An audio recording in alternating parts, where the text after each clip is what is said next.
Hi guys, అందరూ ఎలా ఉన్నారు? I think hope you all are doing very well. And guys, నా ఛానల్లో మొట్టమొదటిసారి for the first time movie review అయితే చేయబోతున్నాను.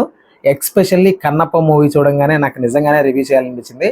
ఎందుకని ఆ మూవీ చూడంగానే రివ్యూ చేయాలనిపించింది అంటే, అసలు నేను ఆ మూవీకే వెళ్ళదలుచుకోలేదు, అసలు వెళ్ళకూడదు అనుకున్నా. బికాస్ ఆఫ్ రివ్యూస్ అనమాట. అస్సలు సినిమా బాగాలేదని మాకైతే వచ్చిందనమాట. సో సినిమా బాగాలేనప్పుడు ఎందుకు వెళ్ళడం అని చెప్పి నేనైతే లైట్ తీసుకున్నా. సో నాకు ఒక చిన్న డౌట్ వచ్చింది. 200 crores పెట్టి బడ్జెట్ పెట్టి తీశారు కదా అంత పెద్ద సినిమా. సో మహా అయితే పోతే పోయినాయి 200 అని చెప్పి నేనైతే సినిమాకి వెళ్ళాను అనమాట. ఎట్లా ఉందో చూద్దాం అని చెప్పి. ఇప్పుడు నేను మీకు ప్రొవైడ్ చేసేది ఒరిజినల్ రివ్యూ అనమాట. ఇప్పటిదాకా మీకేమి తెలిసిందో నాకైతే తెలియదు, బట్ నేనైతే ఒరిజినల్ రివ్యూ అయితే మీ అందరికీ ప్రొవైడ్ చేస్తున్నాను.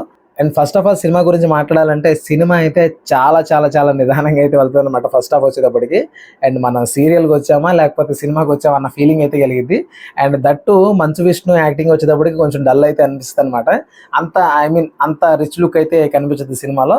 బట్ సినిమా మొత్తం మాత్రం ఓవరాల్గా చూసుకుంటే మాత్రం చాలా బాగుంటుంది. నేచర్లో తీశారు కంప్లీట్గా. And at the same time first half అయితే చాలా స్లోగా రన్ అవుద్ది. అండ్ నాకు కూడా అనిపించింది, ఇదేంట్రా బాబు ఎంత దారుణంగా ఉంది, సీరియల్కి వచ్చిన ఫీలింగ్ అయితే కలిగిందని నాకైతే అనిపించింది.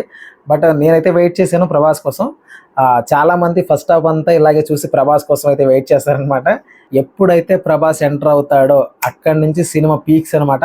అసలు ఆ మంచు విష్ణు వాటి పర్ఫార్మెన్స్ నిజంగా సీరియస్గా చెప్తున్నా, కళ్ళల్లో నుంచి కన్నీళ్లు కూడా రప్పిస్తారనమాట. అంత అద్భుతమైన సన్నివేశాలు అయితే ఉంటాయి అనమాట. అక్కడి నుంచి సెకండ్ హాఫ్ అయితే అసలు మామూలు కాదు.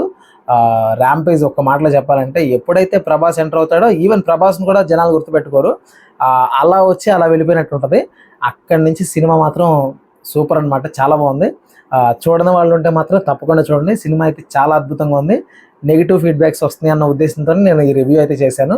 మన కళ్ళల్లోంచి కూడా కన్నీళ్లు తెప్పించేటువంటి సన్నివేశాలు అయితే సినిమాలో ఉన్నాయన్నమాట. నాకైతే అసలు చాలా అద్భుతంగా అనిపించింది. చాలా బాగుంది. శివుని మీద భక్తి ఎలా ఉంటుంది అనేది సినిమాలో చూపించారనమాట.